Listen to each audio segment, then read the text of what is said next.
네, 5월 7일에 올라간 영상입니다. 지난 간단한 영상에서 다루지 못했던 내용들을 이번 영상에서 좀 더 다루고자 합니다.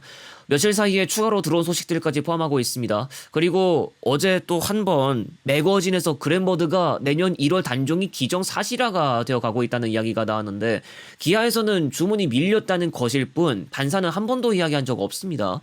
연장선상으로 전폭 규제 완화를 하든가 수입산을 들여야 한다는 말이 계속 나와서 제가 좀 강조하겠습니다. 우선 전국 도로 고치는 거 필요한데 도로폭 꽤 좁은 데가 한둘이 아닙니다.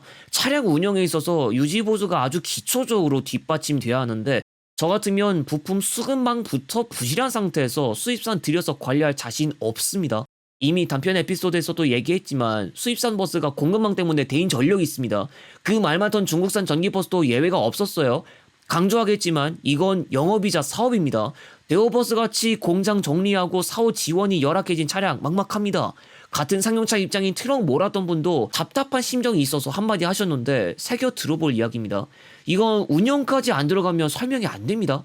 차량은 뭘 도입할지 선택하고 운행만 하고 승객은 타기만 하는 걸로 끝나는 게 아니라 그것이 시작에 불과하고 대폐차 시즌까지 찾아오기까지 끊임없는 관리하면서 그 일련의 수많은 과정을 거쳐야 비로소 차량 한 대의 프레이즈가 완성되는 겁니다.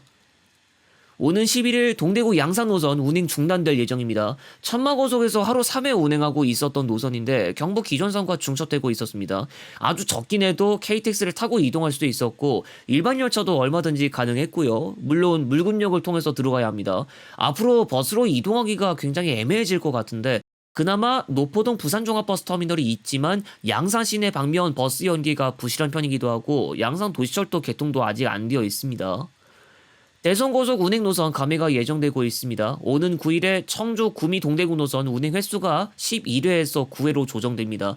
역시 경부선과 중첩되고 있었던 구간이고 특히 오송역에서 동대구역까지 경부 고속선 경의 열차를 통해서 빠르게 이동할 수 있는 점 때문에 예전부터 버스가 소요시간 면에서 맥을 못 추고 있었습니다.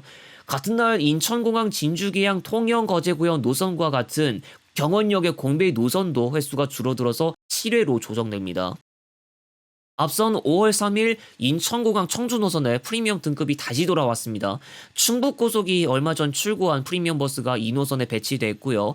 하루 2회 충북고속 프리미엄 운행으로 구성됩니다. 앞서 대원고속이 프리미엄 버스를 운행했다가 따로 신차 출고 없이 다른 노선으로 프리미엄을 옮기면서 우등만 잠깐 남았죠.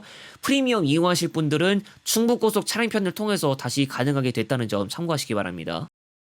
오늘부터 동해안고속 서울 경부 아산 온양 개통 일부 변경되어서 운행에 들어갔죠. 급행 차량편이 천안종합운동장과 천안 아산역만 중간 정차하고 본강교와 배방은 통과하는 것으로 하고 있습니다. 시간대별로 급행과 기존 그대로 운행했던 차량편이 구별되어서 운행하고 있다는 점 참고하시면 되겠습니다. 서울 경부와 아산 온양 개통은 둔포 경유와 탕정 경유까지 포함해서 세부적으로는 4개로 구성되고 있습니다.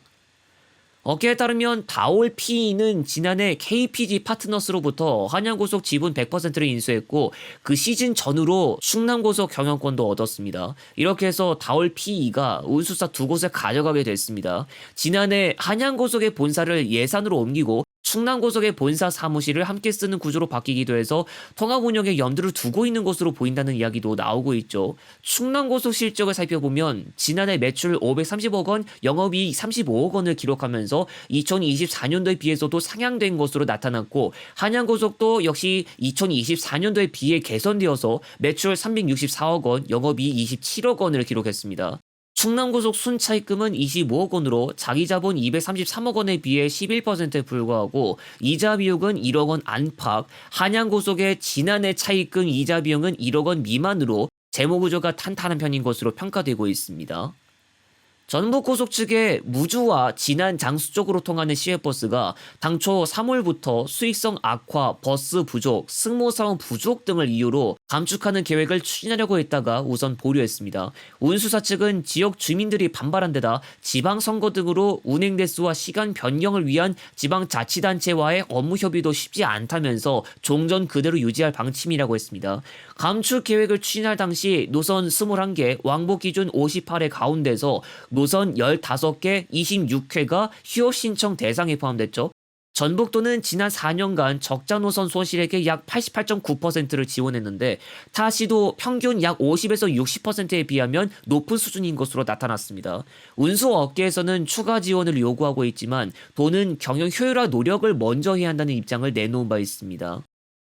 지난 간단한 영상 말미에서도 이야기했듯 서울 충주 리뉴얼 공개를 예정하고 있습니다. 주말까지는 마무리해 볼 수 있도록 하겠습니다. 다음 영상에서 다시 오겠습니다.